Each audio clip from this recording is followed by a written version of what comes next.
A motorhome pulls into a campsite looking like nothing special. Then, it stops, and the roof lifts away to reveal an entire second floor made of glass. A balcony unfolds above the driver's cab. Someone steps inside, presses a button, and an elevator carries them up to a sunroom sitting above the tree line. This is not a concept car locked behind velvet rope at an auto show. Not entirely. It is a real, drivable vehicle with a working prototype and an official price tag of around $413,000, built by a company most people outside China have never heard of.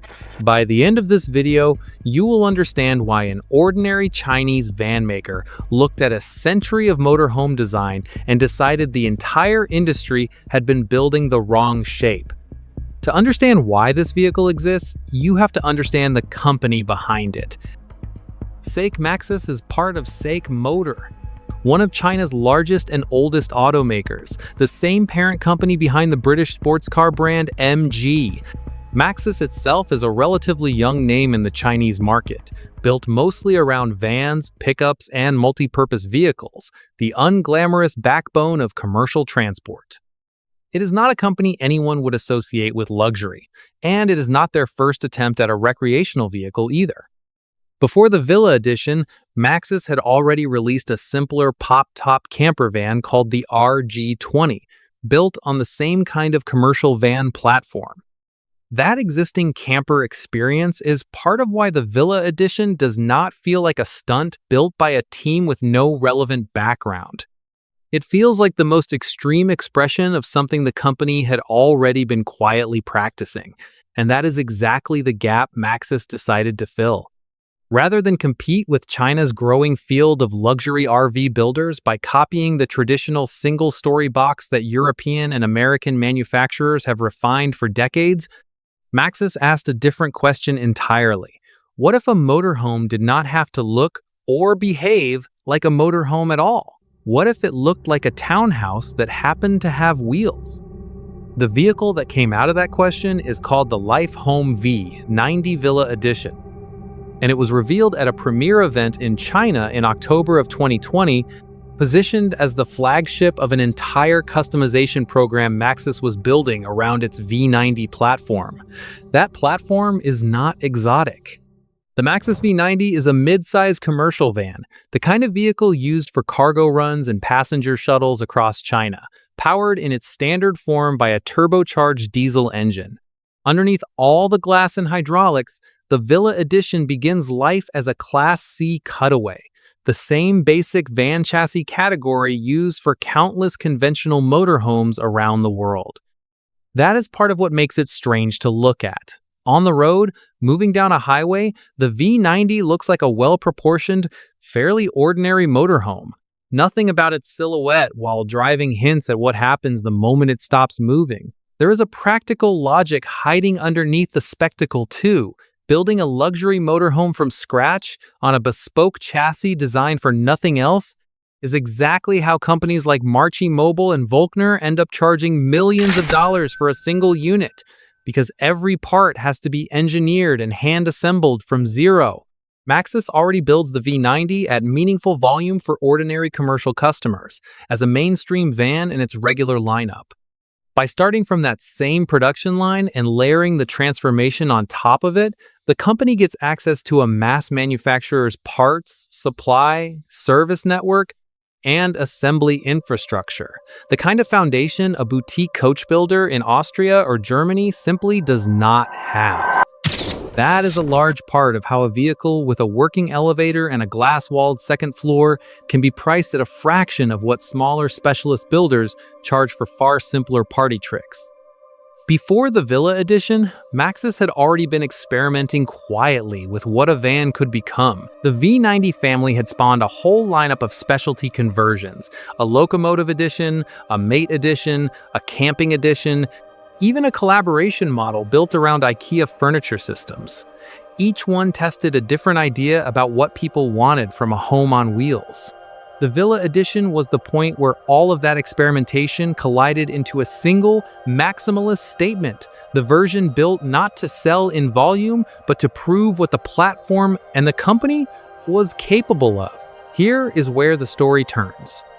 Because the moment the V90 Villa Edition parks and begins to transform, it stops behaving like any motorhome most people have ever seen and starts behaving like architecture.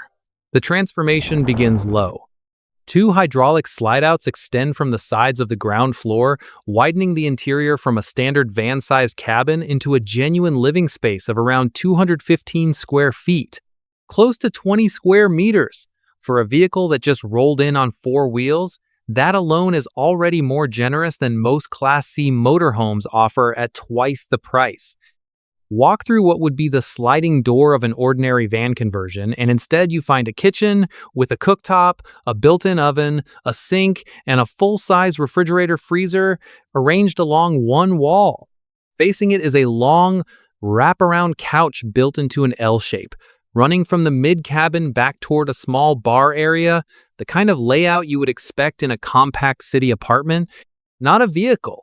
Toward the rear sits a bathroom with a shower and a toilet, a wet bath in the same tradition used by boats and small aircraft, where every surface in the room is designed to get wet and drain safely.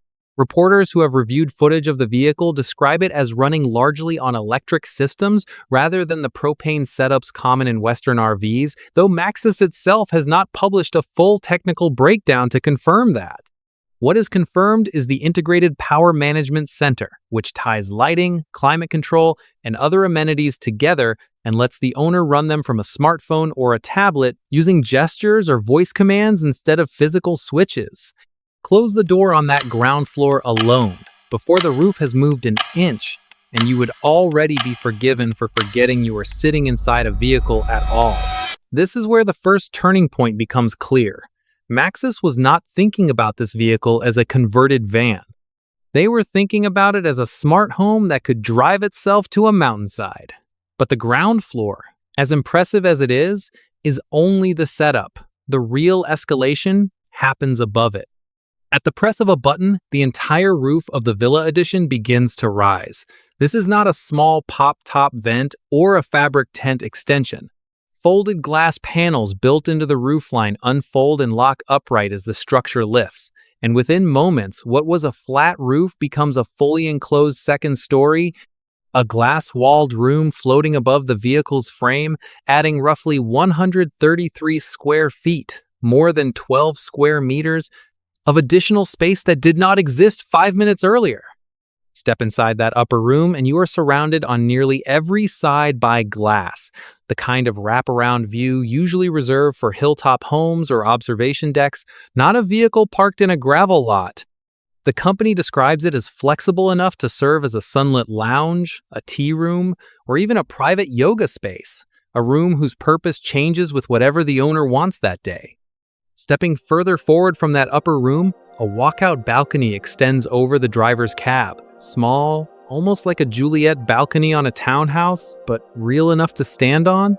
Open to the air, positioned directly above the windshield you were looking through an hour earlier while driving. Set into the back wall of that upper glass room is one of the vehicle's signature details, a transparent OLED screen built directly into the structure. When it is switched off, it is simply another pane of glass, and you see straight through it to the landscape outside. When it is switched on, that same surface becomes a working television. Without a frame, without a mounting bracket, the room's architecture and its entertainment system occupying the exact same physical space. It is the kind of detail that sounds like a rendering trick until you realize Maxus actually built and sells it. And then there is the detail that turned this vehicle from an impressive concept into a genuine talking point across the RV world outside China.